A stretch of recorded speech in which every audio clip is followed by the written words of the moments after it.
name's Malcom Mcdougall. I'm an artist, and this is my gift.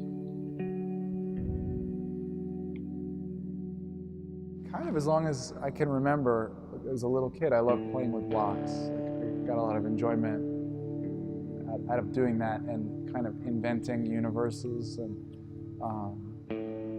through being a student, I was really dyslexic. Like I couldn't read or write or spell at all until I graduated from until being a college student, basically. But sculpture was, I think, the first thing I bumped into that I felt like there was not a sort of like particular learning structure bolted to it, and I felt like that was an opportunity to explore who I am and what I'm interested in, and a way to engage in the world. So this is my studio along the Hudson River.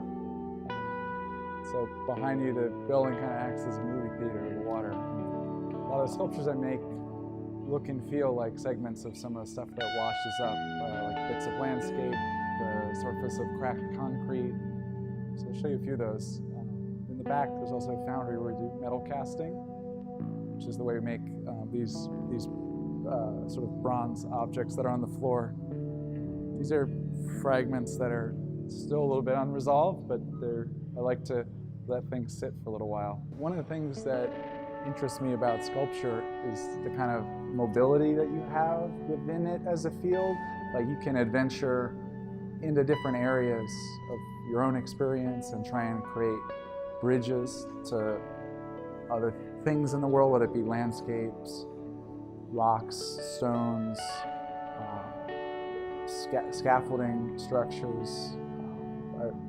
As a teacher, sculpture gives you the ability to create a kind of bridge to someone else's experience, and it's kind of like a little bit of an antidote to like structural thinking, or a lot of the way the world works is you take 3 left turns and you end up here. This is cool at night when it gets really dark. You see just through this grid, you see the moonlight coming through.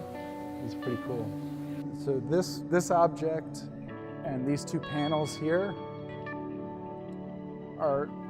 they kind of came out of copying the types of shapes of the sort of ice that built up on the edge of the river in the winter.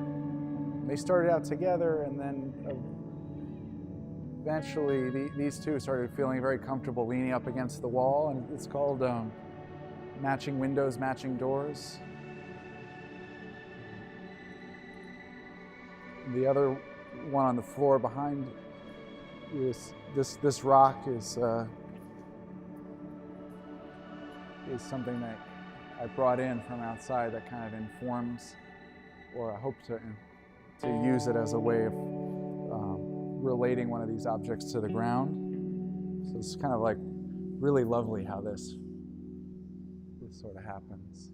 This is like a grown-up sandbox, and it's used for making pouring bronze into, making castings, which is something that I really enjoy because it has a kind of connection or foothold in both in process but also in cultures. Like the history of metal casting is pretty interesting in that it changes and evolves a little bit for each person who does it, and it's a total luxury to be able to cast your own work here because I get to be around for all the mistakes and to try and take advantage of those, or sort of use them. As a sculptor, the job's sort of about paying attention to stuff. So the more you have to pay attention to, sometimes that can be an interesting thing. I hope that's somewhat interesting. My name's Malcom Mcdougall, and this is my gift.